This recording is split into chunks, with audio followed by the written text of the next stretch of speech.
be joined by my friend Carter Page, who has a new book out, a great new book out, Abuse and Power. I encourage you to go get it. And I'm here to talk about it with Carter in person here. Thanks for joining me, Carter. Great to be with you, Tom. Carter, your name's well known because you're a crime victim of the Obama gang and then the Mueller gang. But tell us a little bit about your background so that people know why it was so A, outrageous to go after at you, and B, why you deserved more attention and credit from the media than you got.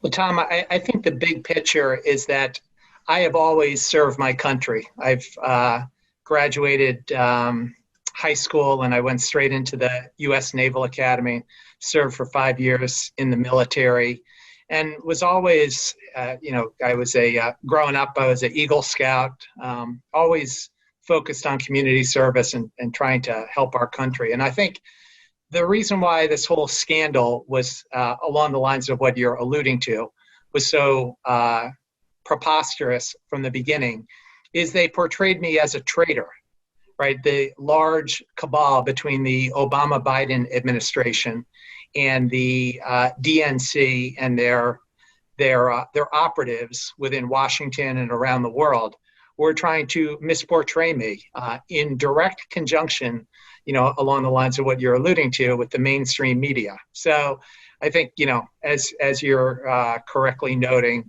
a just completely made up story from the very beginning. But not only that, just totally the opposite of everything I stand for in terms of service, as opposed to just trying to, line your own pockets, which is exactly what the Democrats were doing in terms of using this big money operation and in a way to maximize their political power. On top of the FISA crimes, you were, in my view, illegally unmasked. And it looks like out of the White House, President Obama's chief of staff unmasked you, obviously, for the president. Joe Biden unmasked you.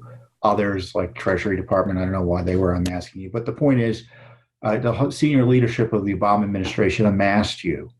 And unmasking means that there was foreign intelligence that was being gathered that mentioned you, and they unmasked your name in violation of the law, in the sense they really didn't need to know because A, it wasn't given to them in the first place, and then B, there was no legitimate basis to pursue you.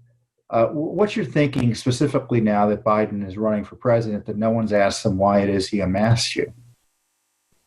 Well, I think there's huge open questions, and I know even Chairman Grassley and Chairman Graham have been trying to get to the bottom of a January 2017 meeting, a couple weeks before the start of the Trump administration, before President Trump's inauguration, where Obama and Biden were in the Oval Office with two of the people who that same month were signing off on the fraudulent FISA warrants, James Comey and recent DNC speaker Sally Yates, as well as Susan Rice and others. So there's a lot of open questions, and I hope somebody somewhere will be able to finally ask that question or have the courage to ask that question, because I think along the lines of what you're alluding to, it certainly has not been broached at all as of yet. Has Durham talked to you? I don't like to talk about ongoing matters. You can tell us, has Durham talked to you? Are you? Let me ask it a different way. So you're not going to talk about whether Durham talked to you or not. Are you confident that the Durham investigation will get the measure of accountability that the American people expect, and rightly so? I have to say, after 4 years of crimes, which the Department of Justice was a part of, and similar to what DOJ has been up, as Judicial Watch has been up against at DOJ in terms of trying to uncover the truth and trying to get some restoration of a little bit of justice within our judicial system.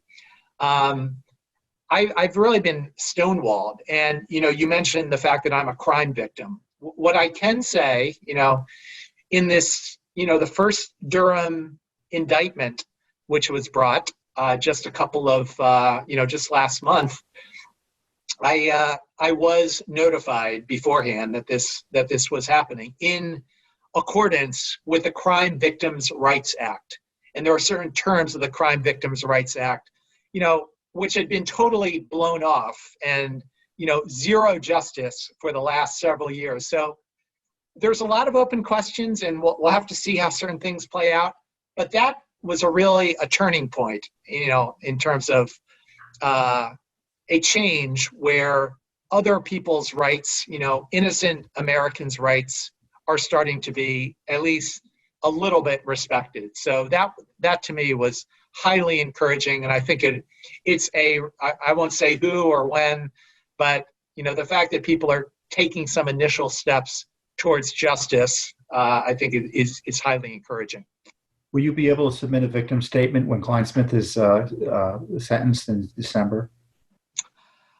So similarly, I won't talk about ongoing. I mean, whether you're going to do it or not is one thing. Is your understanding that the law could allow for that? We are looking at. I'll just say we're looking at various opportunities, and we'll see. We'll see how things go. But my general understanding is, I know it happens in state courts. I'm not as familiar with what happens in federal courts, but generally speaking, victims get to have a say at sentencing, and I hope, whether or not you have a say, the court considers what we're talking about here in terms of the threats in your life, the destruction of your livelihood, which I think hasn't still recovered. And I tell you, there's a lot of justice that needs meting out here. And I appreciate you joining us, Carter. Your new book, of course, is Abuse and Power. It's available all over, so everyone should purchase it. If you want to support Carter Page, who has been so victimized by the Obamagate gang, it's a great way to do so, is to get the book, and you'll be educating yourself and helping an honest patriot who still hasn't received the full measure of justice due to him. Thank you, and I'll appreciate the opportunity to be with you, Carter. Appreciate it. Well, thank you as well, Tom. And similarly, in terms of causes that America should support, Judicial Watch was really on the front lines. You mentioned the first in history disclosure of those FISA warrants. That was a major breakthrough, and there's been. We could talk for the next 2 hours about all the breakthroughs that Judicial Watch has achieved in terms of starting to restore our justice system. So thank you as well. Great to be with you. Thank you, Carter.